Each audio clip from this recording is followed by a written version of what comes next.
A partir de agora, na Rádio da Família. Abre, Senhor, os meus olhos com o seu poder. Caminhando com Jesus. Acredite, se Deus é por nós, quem será contra nós?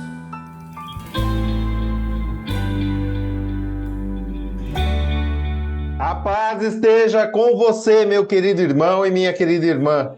Eu sou João Cláudio e este é o programa Caminhando com Jesus.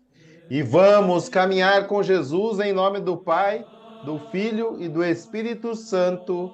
Amém. Inspirai, ó Senhor, as nossas ações e ajudai-nos a realizá-las, para que em vós comece e para vós termine tudo aquilo que fizermos. Por Cristo, Senhor nosso. Amém. Santíssima Virgem Maria, Mãe de Deus, rogai por nós. Castíssimo São José, patrono da Igreja, rogai por nós. O encardido não perde a esperança de nos levar para o inferno. Vamos aprender com o Padre Léo. Capítulo 4 dos Atos dos Apóstolos. Depois de tudo aquilo, da prisão de Pedro e de João, por causa da cura do paralítico, eles são soltos e voltam para a comunidade. Versículo 23 do capítulo 4. Postos em liberdade, voltaram aos seus irmãos e referiram tudo quanto lhes tinha dito os sumos sacerdotes e os anciãos. Ao ouvirem isso, levantaram unânimes a voz a Deus e disseram: Senhor, vós que fizestes o céu, a terra, o mar e tudo o que neles há, vós que pelo Espírito Santo, pela boca de nosso pai Davi, vosso servo, dissestes: por que se agitam as nações e imaginam os povos coisas vãs? Levantam-se os reis dessa terra, e os príncipes se reúnem em conselho contra o Senhor e contra o seu Cristo. Pois na verdade se uniram nessa cidade contra o vosso servo Jesus, que ungistes, Herodes, Pôncio Pilatos, com as nações e com o povo de Israel, para executarem o que a vossa mão e o vosso conselho predestinaram que se fizesse. Esse resumo daquela situação é também o resumo da situação que nós vivemos no mundo hoje, cujos resultados alguns Padre Jonas nos recordava, e tantos outros cada um de nós tem experimentado. Aqui nós temos nessa palavra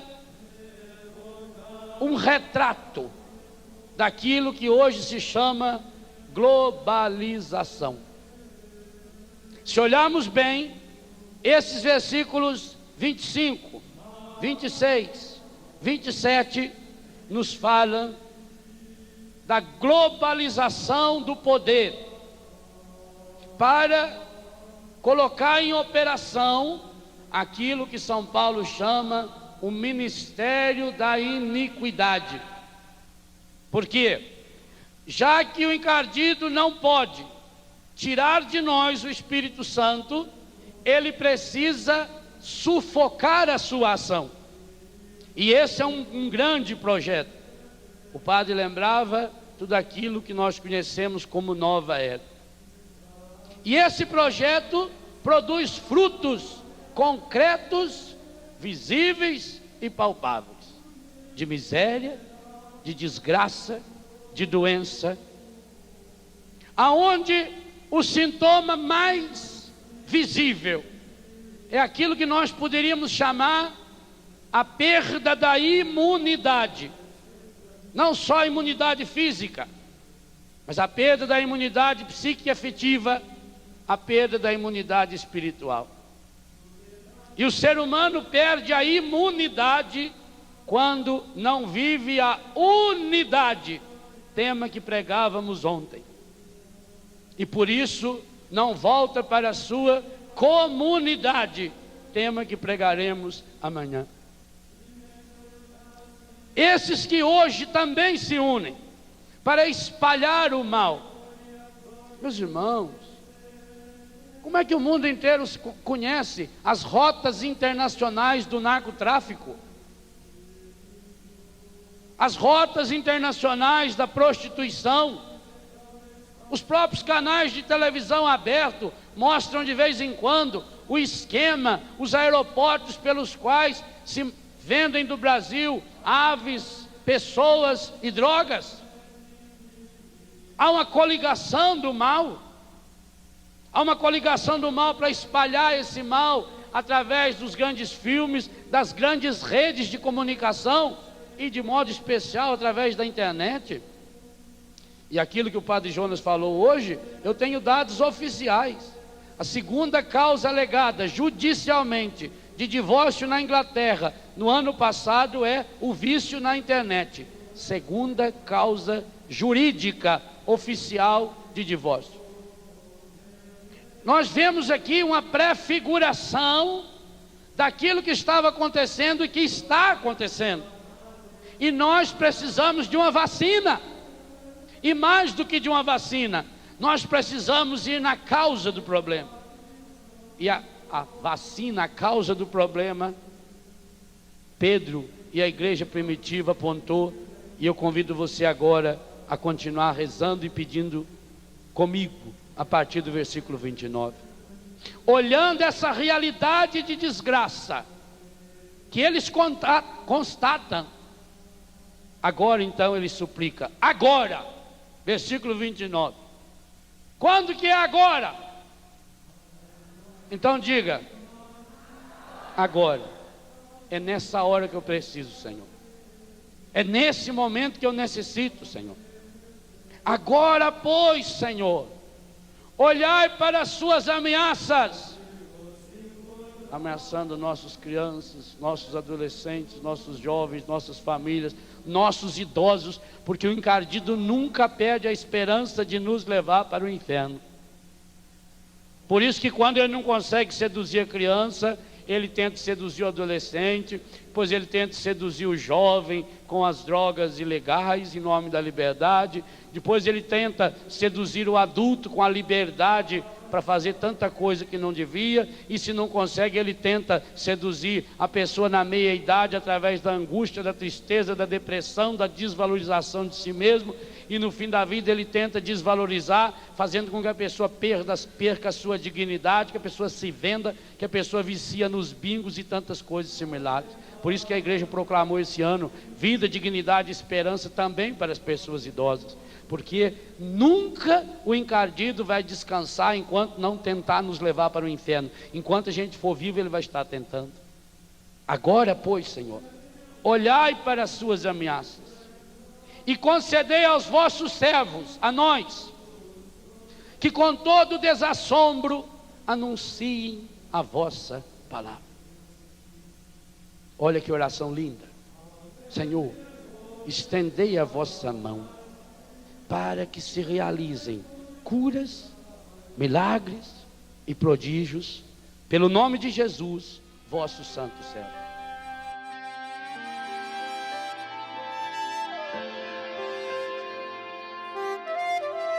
Eu me consagro a Ti, ao Teu imaculado coração. Me consagro a Ti, confio a minha vida em Tuas mãos.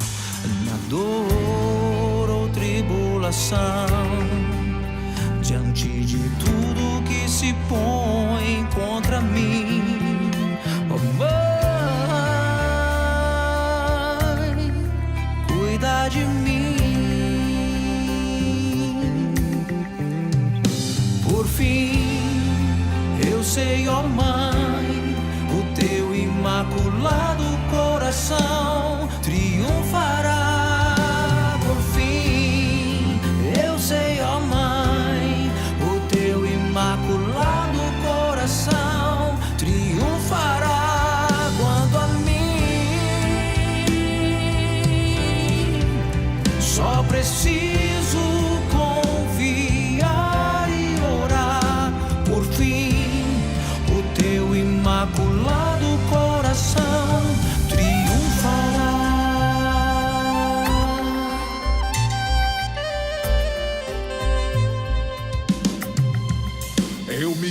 consagro a ti,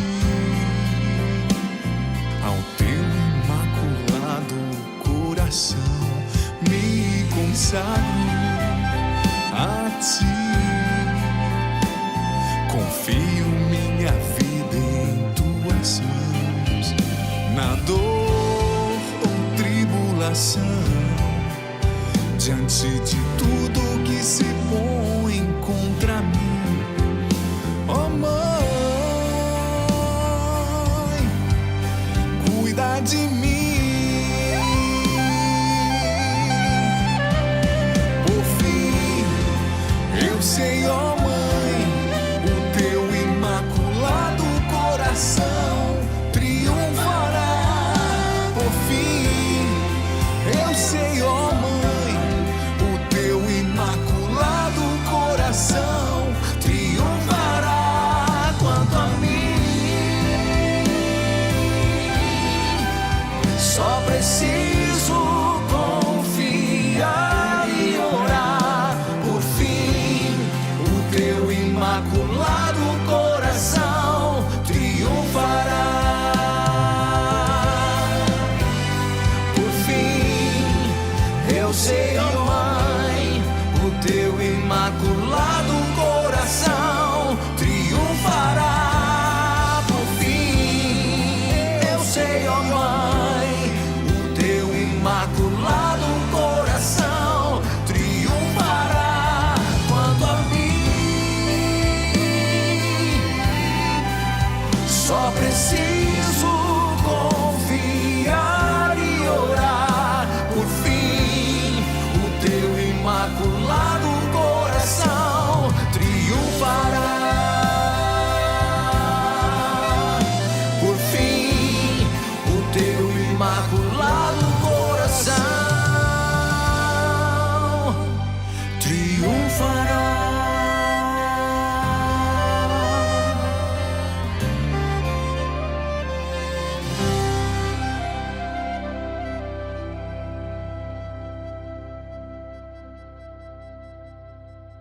Caminhando com Jesus e o Evangelho do Dia. O Senhor esteja convosco, Ele está no meio de nós. Anúncio do Evangelho de Jesus Cristo segundo São João. Glória a vós, Senhor. Naquele tempo, Jesus foi para o outro lado do mar da Galileia, também chamado de Tiberíades. Uma grande multidão o seguia, porque via os sinais que ele operava a favor dos doentes. Jesus subiu ao monte e sentou-se aí com seus discípulos. Estava próxima a Páscoa, a festa dos judeus. Levantando os olhos e vendo que uma grande multidão estava vindo ao seu encontro, Jesus disse a Filipe: Onde vamos comprar pão para que eles possam comer? Disse isso para pô-lo à prova, pois ele mesmo sabia muito bem o que ia fazer. Filipe respondeu: Nem 200 moedas de prata bastariam para dar um pedaço de pão a cada um. Um dos discípulos, André, o irmão de Simão Pedro, disse: Está aqui um menino com 5 pães de cevada e 2 peixes. Mas o que é isso para tanta gente? Jesus disse: Fazei sentar as pessoas. Havia muita relva naquele lugar, e lá se sentaram aproximadamente 5.000 homens. Jesus tomou os pães, deu graças e distribuiu-os aos que estavam sentados, tanto quanto queriam, e fez o mesmo com os peixes. Quando todos ficaram satisfeitos, Jesus disse aos discípulos: Recolhei os pedaços que sobraram, para que nada se perca.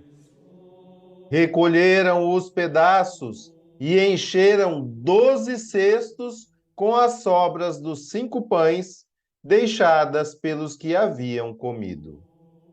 Vendo o sinal que Jesus tinha realizado, aqueles homens exclamavam: Este é verdadeiramente o profeta, aquele que deve vir ao mundo. Mas quando notou que estavam querendo levá-lo para proclamá-lo rei, Jesus retirou-se de novo, sozinho para o monte. Palavra da salvação. Glória a vós, Senhor. Agora, a homilia diária com o Padre Paulo Ricardo. Meus queridos irmãos, nós iniciamos a leitura do capítulo 6 do Evangelho de São João, que inicia com a multiplicação dos pães. Tudo isso está dentro de um quadro geral em que São João vai nos brindar com uma das páginas mais belas do Evangelho, que é o discurso de Jesus a respeito do pão da vida. Vamos então, nesta perspectiva, ler este Evangelho de hoje. O Evangelho da multiplicação dos pães é um Evangelho onde Jesus nos pede a fé. E isto se apresenta de forma muito clara desde o início. Jesus pergunta aos discípulos, onde vamos arranjar dinheiro para dar de comer a tanta gente aí, como é que a gente vai fazer para arranjar comida para eles? A reação dos discípulos, né, é de perplexidade. Mas o Evangelho diz que Jesus fez isso para colocá-los à prova. Aqui nós vemos então a realidade da igreja. A igreja, ela é esta casa de Deus onde uma multidão vem em busca de alimento. Nós, padres, os bispos, somos aqueles apóstolos que precisam dar de comer a este povo. Mas quantas e quantas vezes na nossa pastoral nós contamos mais com as nossas forças do que com a presença do Cristo ressuscitado? Quantas vezes nós estamos verdadeiramente colocando nossas esperanças em nós? E com isso, quem coloca a sua esperança no ser humano está plantando desespero, porque é o que ele vai colher. Vejam, Jesus quer nos colocar diante de uma realidade muito clara. Sim, a igreja precisa fazer algo. A igreja precisa dar de comer às multidões, mas os recursos que nós temos, os pães e os peixinhos que nós temos são tão pobres, humanamente pobres e claramente insuficientes. Numa mentalidade mundana, muita gente quer fazer da igreja uma empresa. E por isso, ao invés de pregar o Evangelho e crer e confiar na intervenção divina e na graça, as pessoas começam a fazer planos de marketing, formas de promover, não é, a igreja como empresa, para que ela seja um empreendimento de sucesso. Ora, isso não funciona. Isso não funciona porque o jeito de Deus agir é como está no Evangelho de hoje. Ou seja, Deus gosta de agir exatamente quando está demonstrado, claro e patente, né, a desproporção entre os esforços humanos, os recursos naturais e aquilo que é a ação divina, os recursos sobrenaturais da graça. Deus gosta de nos deixar perplexos, de nós vermos que o nosso esforço e o nosso trabalho foi tão pouco e o efeito tão extraordinariamente sobrenatural, abundante. É assim. A multiplicação dos pães nos mostra a dinâmica através da qual cresce a Igreja de Cristo. Quando tudo humanamente está disposto para que haja crescimento, é aí que acontece o maior e o grande fracasso. Quando tudo humanamente parece falir, ali intervém a graça divina, intervém o Cristo com a sua ressurreição. Essa é a dinâmica da Páscoa, esta é a verdade do Evangelho. Pela cruz para a ressurreição. Quando tudo parece um grande fracasso, aí acontece a grande vitória. É este o caminho do Cristo. Esta é a forma de ele agir em nossa vida. Por isso, não somente na pastoral, mas na sua vida espiritual também. Deixe que Deus haja, faça generosamente o seu pouco.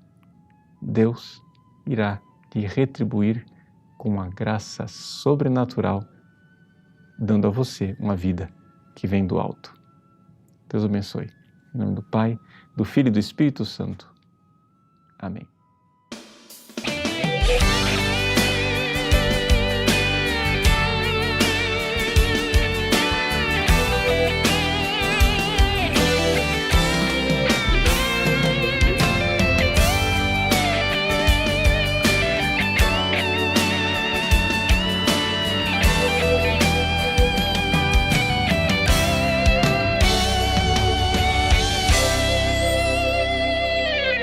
Simples assim, tão fácil assim.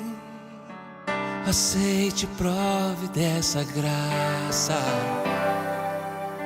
O pão sustenta o homem, Jesus sustenta a alma. Milagre assim não há quem faça. Corpo que era pão, sangue que era vinho. Eternidade é o caminho. Eis o pão que os anjos comem, transformado em pão do homem. Só os filhos o consomem, pão pra alma que tem fome. Aos mortais dando comida, traz também o pão da vida. Que a família assim nutrida seja um dia reunida lá no céu.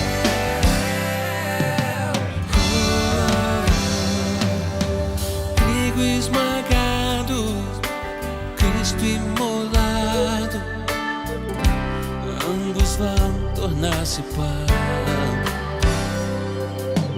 Um que perece, outro que permanece para nossa salvação. Ó Senhor, na unidade, tirai de nós a orfandade. Eis o pão que os anjos comem, transformado em pão do homem. Só os filhos o consomem, pão pra alma que tem fome. Aos mortais dando comida, traz também o pão da vida. Que a família assim nutrida seja um dia reunida lá no céu. Eis o pão que os anjos comem, transformado em pão do homem. Só os filhos o consomem, pão pra alma que tem fome. Aos mortais dando comida, traz também o pão da vida. Que a família assim nutrida seja um dia reunida lá no céu.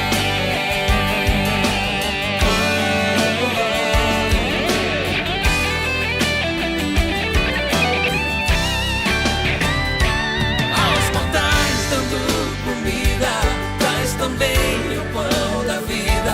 Que a família assim nutrida seja um dia reunida lá no céu.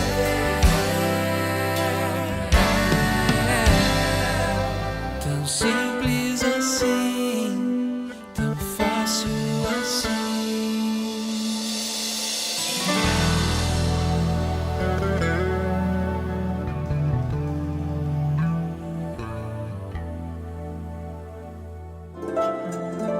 O Santo do Dia, com o Padre Alex Nogueira.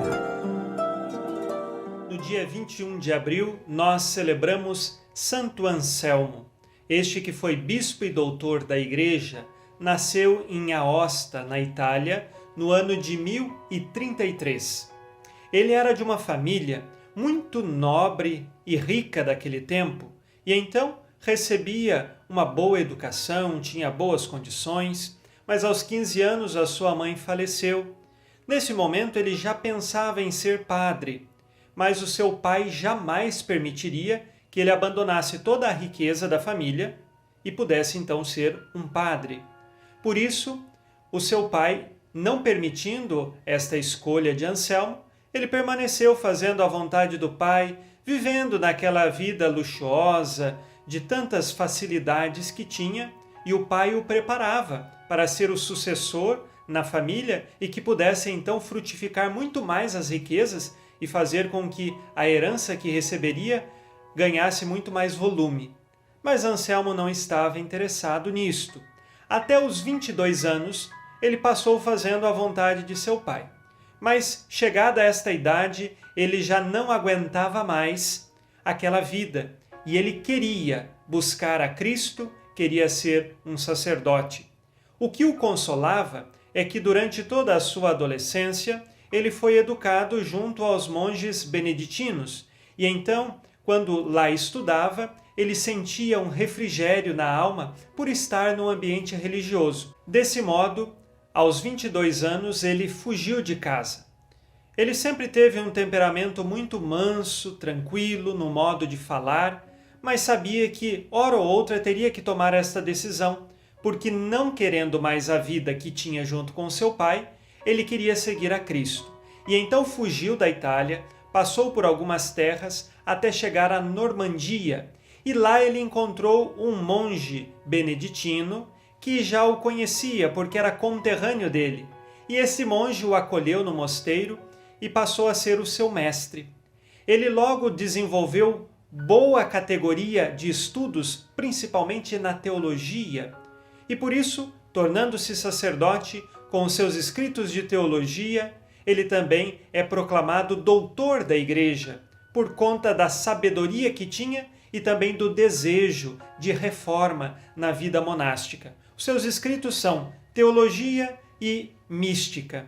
Santo Anselmo, depois de desenvolver-se bem como teólogo, continua escrevendo, mas foi nomeado então o arcebispo de Cantuária, já aí na região da Inglaterra. E ali ele pôde desenvolver um ministério santo, sempre na mansidão do coração de Jesus que impulsionava a sua vida. Alguns reis contrariaram a Santo Anselmo, mas ele sempre num diálogo calmo e tranquilo conseguia desmontar os maiores argumentos contrários à fé e à Igreja. Por isso, então, Santo Anselmo hoje nos ensina que nós precisamos buscar a sabedoria que vem de Deus e sempre, fazendo a vontade de Deus, viver na mansidão e na humildade que nos ensina o coração de Jesus. Peçamos hoje a intercessão de Santo Anselmo, bispo e doutor da Igreja, pelas tuas intenções. Ele terminou a sua vida em Cantuária como o arcebispo. Passou por algumas provações, ficou 2 vezes no exílio, mas sempre anunciou a verdade e uma profunda vida de contemplação e oração. Terminou a sua vida no dia 21 de abril do ano de 1109. Santo Anselmo, rogai por nós. Abençoe-vos Deus Todo-Poderoso, Pai e Filho e Espírito Santo. Amém. Fique na paz e na alegria que vem de Jesus.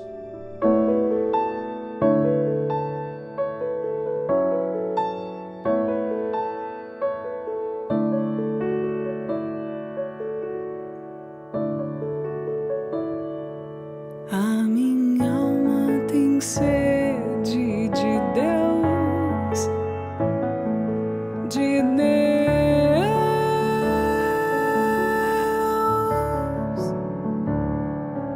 A minha alma tem sede de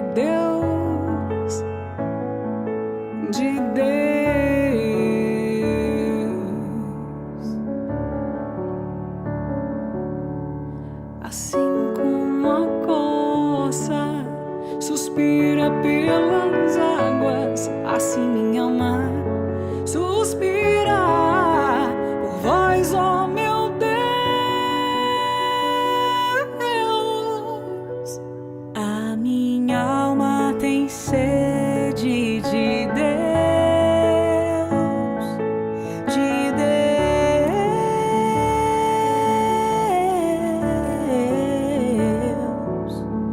A minha alma tem sede de Deus, de Deus.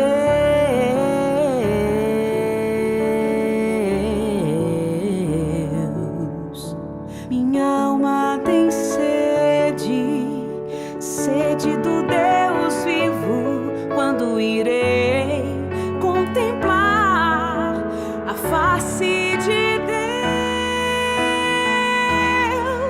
porque nasci pra ti, Senhor. Eu vou morar no céu, porque nasci pra ti, Senhor. Eu vou morar.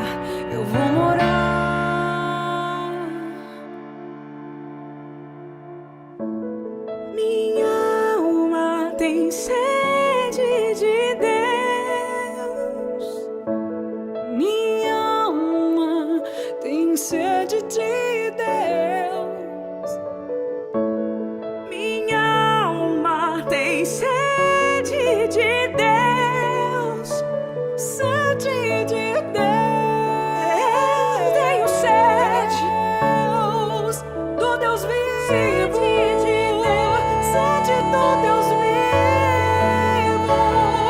Eu tenho sede do Deus vivo, porque nasci pra ti, Senhor. Eu vou morar no céu, porque nasci pra ti, Senhor. Eu vou morar no céu.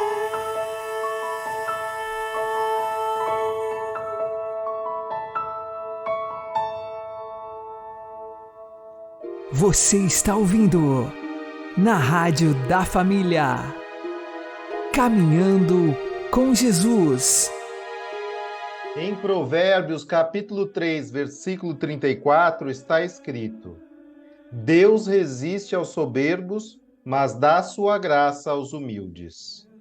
Vejamos o que nos diz São Francisco de Sales a esse respeito, inclusive citando um outro grande santo.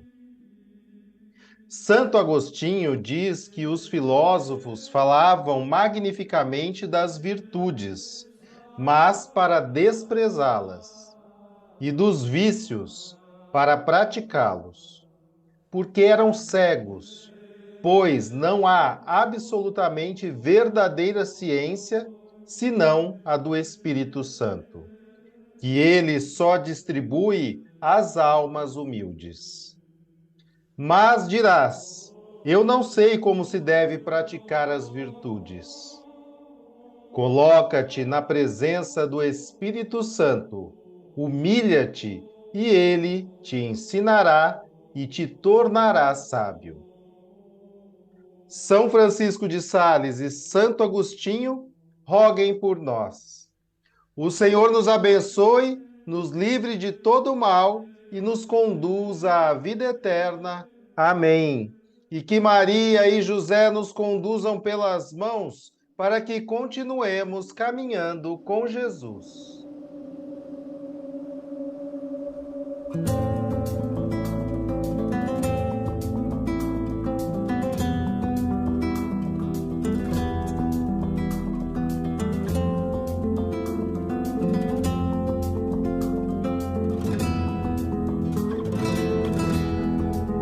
Navegarei no oceano do ali adorarei ao Deus de meu amor. Eu navegarei do oceano do Espírito e ali adorarei ao Deus de meu amor. Espírito, Espírito, que desce como fogo, vem como em Pentecostes e enche-me de novo. Espírito, Espírito, que desce como fogo, vem como em Pentecostes e enche-me de novo. Eu adorarei ao Deus da minha vida, que me compreendeu sem nenhuma explicação. Eu adorarei ao Deus da minha vida, que me compreendeu sem nenhuma explicação. Espírito, Espírito, que desce como fogo, vem como em Pentecostes e enche-me de novo. Espírito, Espírito, que desce como fogo, vem como em Pentecostes e enche-me de novo.